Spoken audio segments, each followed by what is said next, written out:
De volta para uma conversa de peso, hoje com o diretor de Relações Institucionais da ACI, nosso amigo Marco Aurélio Kirsch. Falávamos desse teu retorno para cá. O que tu veio fazer no Brasil depois disso, depois dessa experiência? O que a gente volta para o Brasil e faz de imediato? A ACI veio logo depois, né? Nem tão depois, nem tão rápido assim, não.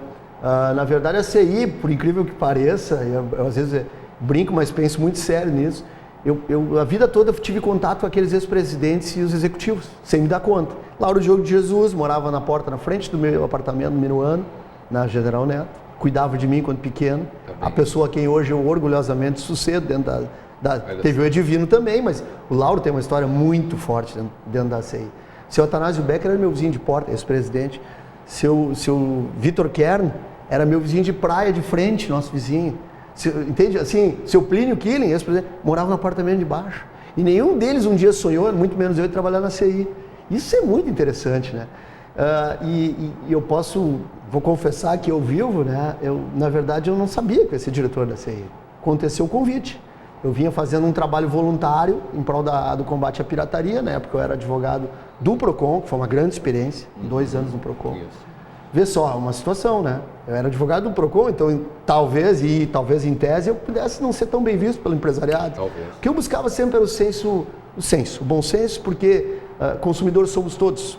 Eu acho que o errado é o errado e o certo é o certo, né? Então eu fiz um trabalho muito combativo no sentido, me lembro de operadores, que continua sendo um grande problema, bancos.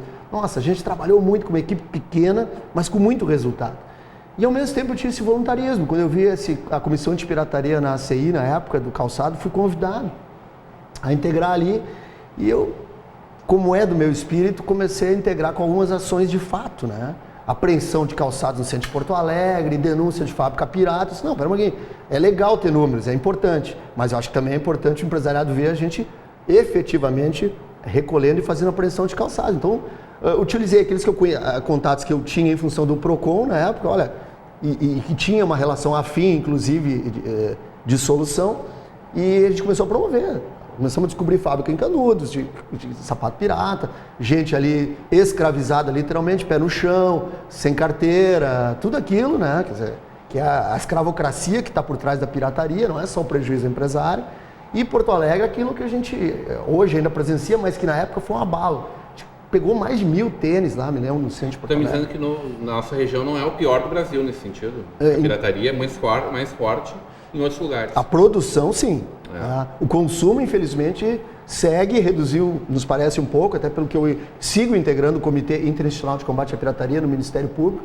Eu integro há 10 anos ali o comitê, junto com a Polícia Federal, com a MP, Tribunal de Contas, enfim.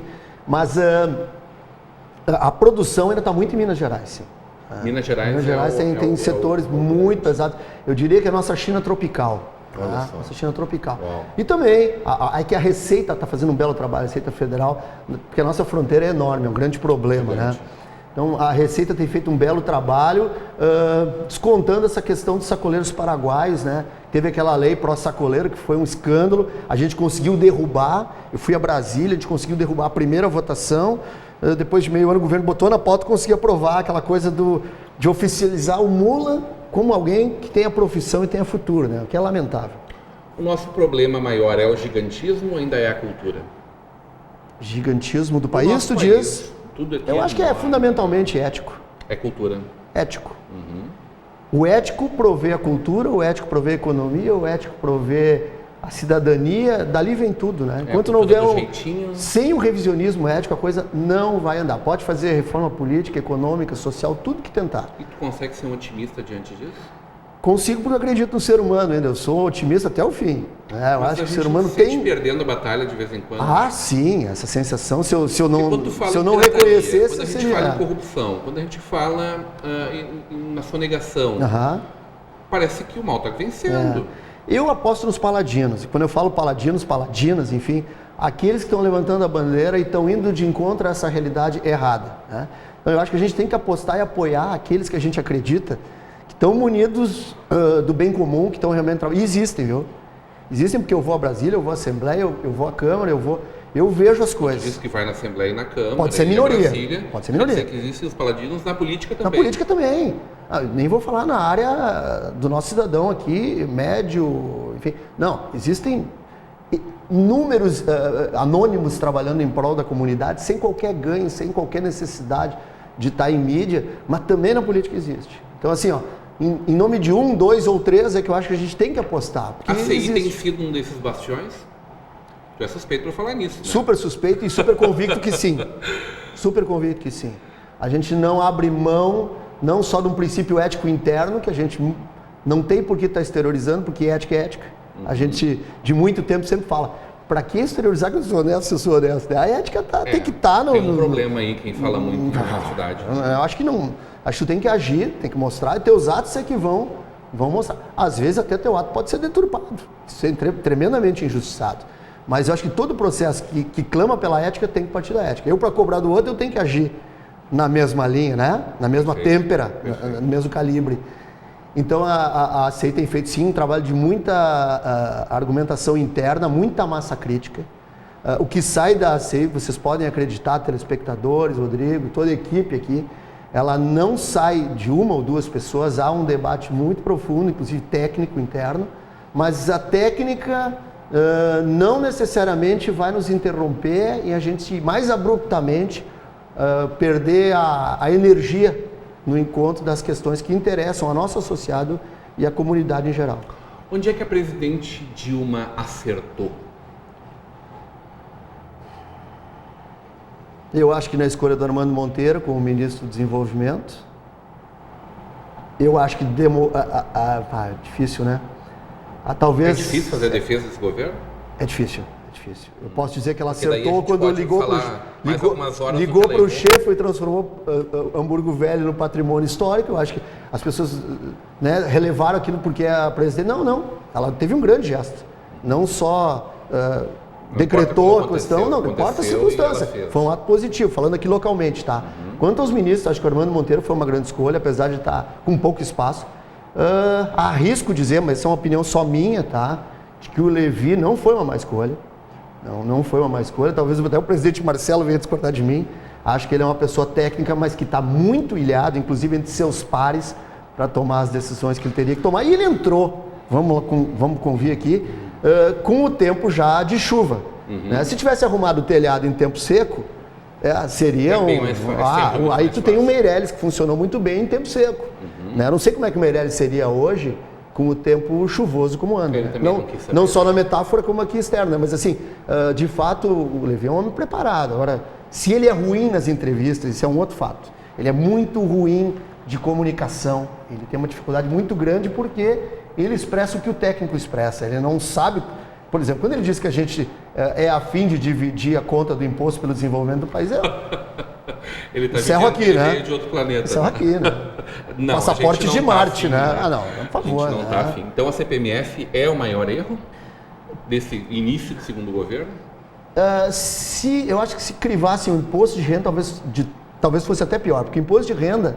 De aumentar quem já paga. O que é o maior erro? Eu vou te dizer o que o senador Paim me falou, vou dizer aos telespectadores, a questão de 6 anos atrás.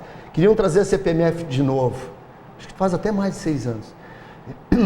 Essa data eu não tenho bem precisa, mas eu conversando com o senador Paim, né, não pode, né? Saí ali naquele diálogo e disse, e eu sou contra. E acho que todo o PT está com dificuldade de discutir a questão do CPF. Mas não é porque era imposto, é porque a CPMF ela acabou exprimindo para o contribuinte o valor exato de quanto ele está efetivamente marchando naquele valor. Os outros impostos, de alguma forma, terminam mascarados. Mesmo com a lei de expor tributo em cima de produto, a CPMF ela escancara o quanto o governo toma da tua conta corrente e das tuas transações.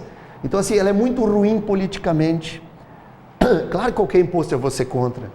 E é óbvio que eu acho muito antes o governo teria que fazer uma reforma, como aqui no Estado, da sua própria máquina, né? Mas talvez ela não seja tão ruim quanto as outros anúncios que o governo andou dando aí.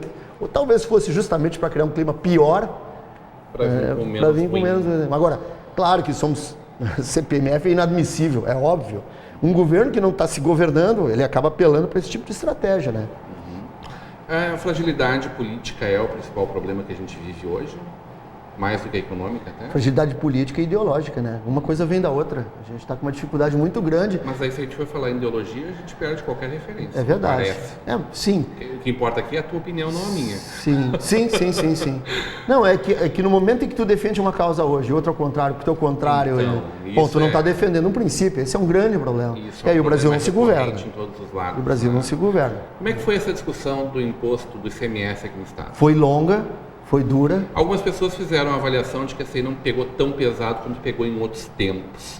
Vocês sentaram na mesa de negociação e foram muito críticos. Eu sou testemunha e posso falar de 10 anos para cá, que é o tempo que eu estou praticamente na diretoria da CEI. Eu vou dizer que talvez tenha sido a vez que mais se encontrou espaço com o governo para conversar, para ter as reuniões, levar o documento em mão para o secretário da Fazenda, para ter conversa com o governador, porque nas outras ocasiões, o que acontecia, Rodrigo?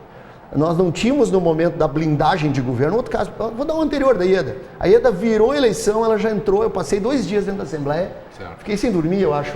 Eu lembro que dormi 15 horas seguidas, depois que ela foi derrotada, inclusive, naquela primeira tentativa. Tentou os blue chips também na época, vocês lembraram, era energia, enfim. Aquilo foi uma coisa que não deu nem tempo de articular nada. Por quê? Porque o governo entrou no dia seguinte à posse. Ele foi ali em cima, me lembro, foi em pleno verão. Já saíram avisando, já entraram com aquela coisa. Nesse espaço que o governo do governador Sartori nos deu, quer dizer, o que não se deu, né, nós conseguimos dialogar com o secretário Fields. Eu tive, por exemplo, uma reunião há 45 dias atrás, não foi essa semana, semana anterior, em que nós entregamos um documento publicado no site da CI, talvez não tenha ido da íntegra para a imprensa, com todos os apoios que a CEI poderia dar para o governo estadual, no sentido da extinção de fundação, reorganização da máquina estadual, do funcionalismo, apoiando essa pensão esdrúxula que hoje está sendo, se buscando modificar, enfim, tudo que a CEI apoiaria em prol da solução do Estado. E, por fim, dizendo que se a gente está lutando por um Rio Grande melhor, nós seríamos radicalmente contra o aumento do ICMS. Né? Mas isso eu entreguei na mão do secretário Feltz depois de 2 horas, né? Ele tratou, então, do gigantismo do Estado, que a gente tem que enxugar, tudo isso foi feito. Conversei, muitas vezes você passa isso, né? A gente faz aquele trabalho anônimo. Anônimo no sentido de, Marco passa a tarde toda na Assembleia, vou lá em todos os gabinetes. Isso talvez não gere uma notícia, talvez nem para o meu site. Mas eu passei diversas tardes na Assembleia dialogando e eu, sinceramente, achei que não ia passar. A ACI achava que não ia passar. E realmente foi da forma como foi, né? A gente viu que foi no detalhe. 2 votos. No nosso cálculo. Só que o cálculo em política, a gente sabe que ele é um cálculo muito mais relativo do que na matemática. O PDT entrou ali votando contra e votou no acordo dos 3 anos, né? E que se retirasse a medida de urgência. Mas que com certeza não foi decidido ali na hora, né? Claro, mas isso foi algum outro bastidor, né? Até então nós tínhamos o PDT contrário, né? E a ideia de que o governo não cederia. A extinção, o pedido de urgência das 2 fundações também foi retirado. Nós também apontamos como um erro grave que tudo teria que vir antes. Essa é a posição da CEI. Toda tentativa de enxugamento do Estado, da máquina pública, fundações que realmente não estão dizendo nada para o contribuinte gaúcho, tem que ser extintas antes. O questionamento judicial da dívida é o grande ganho desse governo? Eu diria que a oportunidade que o governador teve foi, dentre todos os desacertos e tropeçados que o governo deu até agora, dentro dessa dificuldade também que eles herdaram aqui, eu acho que foi um grande momento o governador ter anunciado no dia seguinte que ingressava discutindo essa dívida. Mesmo sabendo das dificuldades, porque uma coisa é o privado quanto o privado quanto o público quanto o privado. Agora, o público quanto o público, desculpe os colegas advogados, mas não é literalmente a mesma coisa. Tá? Então, assim, mas eu digo, tem que ser feito. Foi uma oportunidade importante que o governo tomou, o governo tem que prosseguir, mas tem que prosseguir extinguindo fundações que não servem para nada, as Fundergs, Corags da vida. E digo, mas CE que está deficitário, está com 50 e tantos advogados seletivos. Adoraria falar em meritocracia, que é uma coisa muito importante, né? Eu também adoraria, que eu vivo lá dentro. O público custa 4 a 5 vezes mais, é uma coisa que tu diz, né? Mas a gente não tem tempo. Eu não posso deixar de falar dessa entidade que caminha para os 100 anos. É verdade. Caminha firme e forte, firme né? E forte. Talvez vivendo um momento de mais maturidade da sua história. Difícil dizer, né? Seria muito pretensioso da minha parte. Mas é um momento muito tumultuado da vida do país. O que eu te diria que da parte da ACI, né? A gente hoje tem 2 fundações que são a Semeara, Fundamental, nós temos 15 vice-presidentes muito bem instituídas, nós temos uma função cultural dentro da cidade hoje que não havia anos anteriores. existe hoje toda uma massa crítica que vem se desenvolvendo com alguns pensadores internos e externos. Eu diria que hoje a SEI está num grande momento. 1.170 sócios, é a entidade empresarial sem valores compulsórios, o que nos dá uma oportunidade de crítica a qualquer governo e também de elogio a qualquer governo pelo que for feito corretamente, muito tranquila. Né? A gente não tem R$1 que se absorve do governo federal, estadual ou municipal. Perfeito. Não temos projetos que a gente tenha que dizer, olha, vou ter que concordar por isso. Não, ela tem essa isenção crítica e ela tem essa transparência. Isso é um ganho enorme, que a gente não contabiliza monetariamente, mas contabiliza institucionalmente. Como é que fica o tempo para música aí? A gente encontra, não tem problema. Continua gostando muito de música, nenhuma dúvida disso. Continua, meu filho gosta muito. Ela como? Tu sempre gostou do rock pesado, inclusive. Não, eu gosto muito de jazz, gosto muito de música clássica. As pessoas que te enxergam de gravata não imaginam o roqueiro que tem aí dentro, é isso? Talvez. Ou aqueles roqueiros eu me imagino de gravata, talvez pode ser inverso. Né? Mas não, eu gosto muito de jazz há muitos anos, né? Até quando eu tive com o chefe, eu consegui levar ele num concerto de jazz, me lembro, que ele era muito da música clássica, eu já gostava de jazz aos 21. De gente de piano, eu gosto muito, né? A gente tem se envolvido muito nos concertos da Sheffield, né? E assim, que eu tô falando agora da atividade em si, né? Claro. Mas em casa eu ouço muita música, no carro eu ouço sempre música. Quando não tô na notícia, eu tô na música. Sou uma pessoa muito curiosa, eu acho que a música, bom, pelo menos pra mim, ela é um tônico, né? Ela é mais, eu faço muito esporte também, tem as vitaminas e tal, mas tem aquela vitamina que é do espírito, né? A música, a leitura também. A leitura pra mim é um negócio assim, nossa, chega assim, a gente tem que se controlar, porque em família a gente tem que ter também muito tempo para a família, criança pequena e tal. Mas leitura é outra paixão, né? Então, grande prazer falar contigo. Da mesma forma. Nossa, uma honra estar aqui hoje. Muito obrigado pelo convite. Sempre as portas da nossa Vale TV abertas para ti, para a nossa ACI Vida Longa. Muito obrigado. Hoje numa conversa de peso com o diretor de Relações Institucionais da entidade, Marco Aurélio Kirsch. Continua agora com a programação da nossa Vale TV e da nossa rede comunidade de televisão.